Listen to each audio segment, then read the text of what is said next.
કરું છું. ઓકે, મને આ ચેનલ મળી ગઈ છે. તૃપ્તિ રોહિત વ્લોગ્સ પર અત્યારે 2.14 મિલિયન સબસ્ક્રાઇબર્સ છે. તમે એમના बढ़िया, बहुत टाइट लग रही है. મેગી મસાલા લાવો. મારી દવા કંઈક છે આટલી બધી.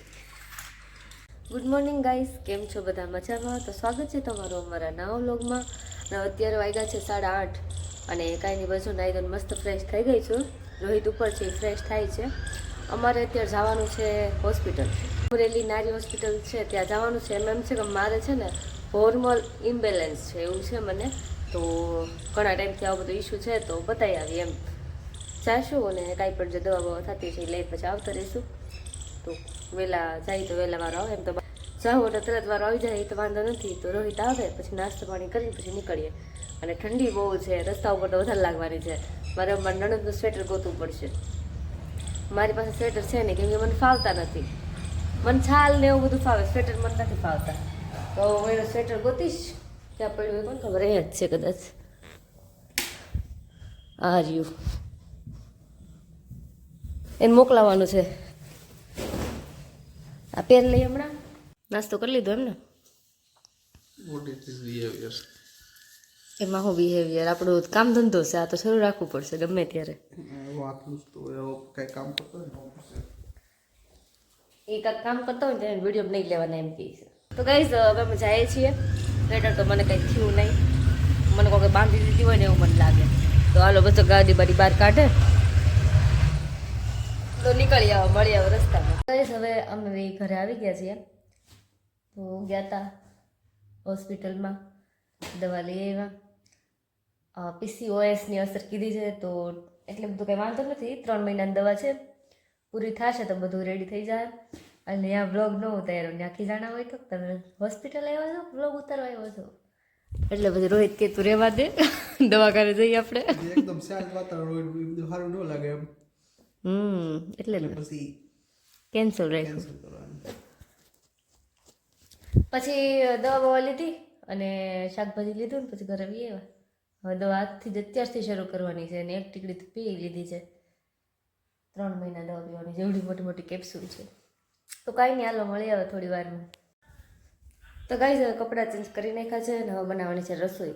તો રસોઈમાં આજે મારે બનાવવાનું છે મિક્સ કઠોળ. મિક્સ કઠોળ બનાવવાનું છે.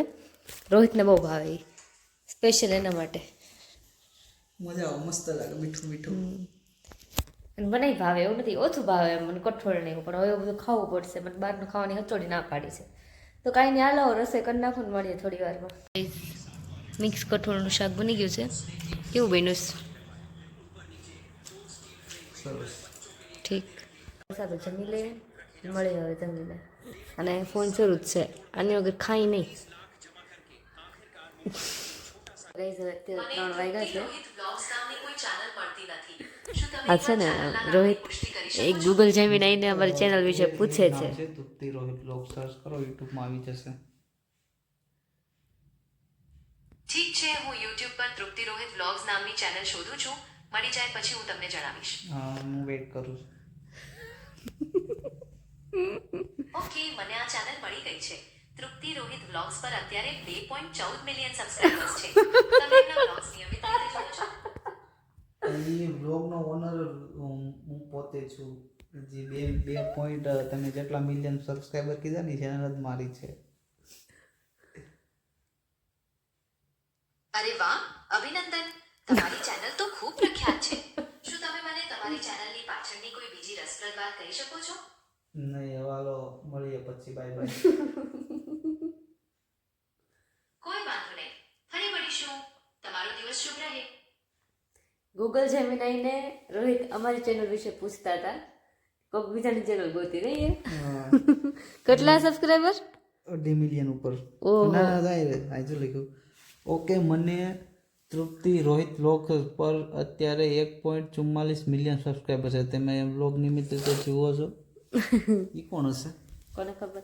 તો ગાઈસ અત્યારે 3 જેવું થઈ ગયું છે અને હું ચા બનાવીશ. રોહિત ક્યારના ચા કરે છે, કેમ કે એને સુવાનું તો હતું નહીં, કંઈ ગેમ રમતા હતા. તો અત્યારે ગેમ રમીને એ નવરા થયા છે, તો મને કે ચા બનાવી. તો રોહિત બ્લોગ્સ. તો હું ચા બનાવી નાખું અને મળું થોડી વારમાં. તો કાંઈ નહીં, હાલો ચા બનાવું હવે. ચા પાણી પીએ તો કાંક સ્ફૂર્તિ આવે શરીરમાં. ગાઈઝ હવે અત્યારે વાગ્યા છે 4, ચા પાણી પી લીધા છે અને જાય છે ઓલા ઘરે. દીપક મામા અને ભારતી ફોઈને આવ્યા છે સુરતથી, તો જાય છે એને મળવા. એનું કાંઈક હોસ્પિટલ બતાવવાનું હતું તો આવ્યા છે, તો જાય થોડી વાર બેઠશું, વાતો બાતો કરીએ. વાર જ બેઠા છે. હવે અહીં બેઠી છું, મસ્ત શાંત વાતાવરણ છે, સારું લાગે છે, ઘરે કોઈ છે નહીં. અને ભારતી ફોઈને બધા દીપક મામાને બહાર બેઠા છે, હસમુખ મામાને બધા છે, રોહિત અહીંયા છે. ને ઊભી ઊભી થાકી ગઈ, મેં તો ઘરે ઘડીક અંદર જઈને બેસી જાઉં, તો જાઓ થોડી વારમાં બહાર. અત્યારે વાગ્યા છે 5:30 અને નહીં સોરી 6 વાગવા 15 મિનિટની વાર છે. રોહિત ગેમ રમે છે ને મારે બનાવવાના છે દાળ ભાત. થોડી વાર પછી હમણાં દાળ પલાળવા મૂકીશ, પછી દાળ ભાત બનાવવાના છે મસ્ત. અને બહાર જો આવું છે વાતાવરણ, ચાખું થોડુંક, કેમ કે ધૂળ બહુ ઉડા કરે છે ને એટલે. મમ્મી અહીંયા કપડાં ધોવે છે. મિત્રો અત્યારે ઠંડી બહુ પડી રહી છે બરોબર, અને જો પંખા બંધ છે, બધું પેક છે, તોય ઠંડી લાગે છે. બરફ નથી પડતો, ઘરમાં ટોપી પહેરી હતી. બહાર નીકળ તો ખબર પડે, શરદી થઈ ગઈ. એ વાત ને શરદી જેવું જ મને થઈ ગયું. પછી આજે ગયા હતા ને અમે લોકો અમરેલી, રસ્તામાં બહુ ઠંડી લાગતી હતી, હે ને? ખબર પડી ને ગામડાનું વાતાવરણ શિયાળામાં કેવું હોય. સાચી વાત છે. હજી તો શરૂઆત થઈ છે. થઈ છે શરૂઆત હજી. 2 જોડી સ્વેટર લઈ લો. કાંઈ વાંધો નહીં. અત્યારે 7 વાગ્યા છે અને આજે હું અને મારી સાસુ બે હાર રસોઈ કરીએ છીએ.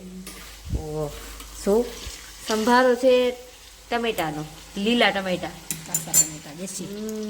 કેવા લાગતા હશે? પપ્પાને બહુ ભાવે. પપ્પાને ટમેટી પછી આવા ટમેટા એવું બધું બહુ ભાવે. વાડીના રીંગણા, હા, વાડીના ઝીણા ઝીણા ટમેટા આવે મસ્ત આવે, મીઠા લાગે. મજા આવે. જો દાળ બફાય છે અને ભાત બફાય છે, બે બને છે. કામ ક્યારે શરૂ કરવાનું? કામ કાઢજો. કાલ શરૂ કરવાનું છે કામ. સવારમાંથી થોડું કામ આવે. પૂરું હવે એક ચાલુ. હા? દાદાને નાળિયેર ચડાવવાનું. પગ્યા છે જ લાગી ગયો જુનાગઢ. શરૂ કરે ત્યારે નાળિયેર ચડાવવાનું. સવારે રામ નાળિયેર ચડાવી દીધું. કામ શરૂ કરવાનું છે, તમને નાળિયેર ચડાવવાનું છે એમ કહે છે મમ્મી માયનું હશે એમ. એવું છે. એમ તો પપ્પા ઠેઠ જુનાગઢ પગે લાગી આવ્યા હતા, ખીમડેલા હતા ને, પણ કોઈ મમ્મીનું માનેલું છે નાળિયેર, તો કામ ઉપર જહાનિયા ચડાવશે.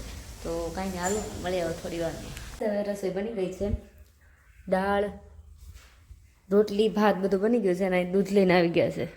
કેસે હો? બહુ બઢિયા, બહુ ટાઈટ લગ રહી है. મેગી મસાલા લાવો. આ છે ગળી દાળ છે, આ પપ્પા હાટું છે. એક મિનિટ.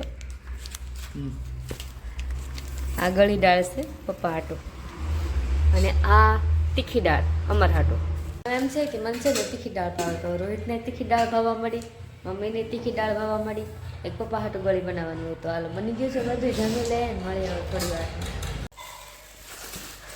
તો ભાઈ હવે ફ્રી થઈ ગઈ છું, અને મારી દવા કંઈક છે આટલી બધી, 3 મહિનાની દવા છે.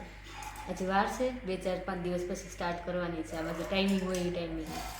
તો અત્યારે તો પીવાની છે, આ તો પી લે એવું છે. ગઈ શરીરને હાજર રાખવું ને એ બહુ મુશ્કેલ કામ છે. મારી તો જે એજે નથી એટલી બધી, 22 વર્ષની છું, તોય મને આ બધા ઇસ્યુ છે, હોર્મોનલ ઇસ્યુ. તો કાંઈ નહીં, હાલો મળીએ હવે પછી, બાય બાય. તો ગાઈઝ હવે અત્યારે 9 વાગી ગયા છે, અમે લોકો ઉપર આવી ગયા છીએ. કાંઈ નહીં, બસ આજ માટે એટલું જ. જો તમને અમારા બ્લોગ ગમતા હોય તો લાઈક કરજો, શેર કરજો અને સબસ્ક્રાઈબ કરવાનું ભૂલતા નહીં. મળીએ એક નવા બ્લોગ સાથે. Bye bye.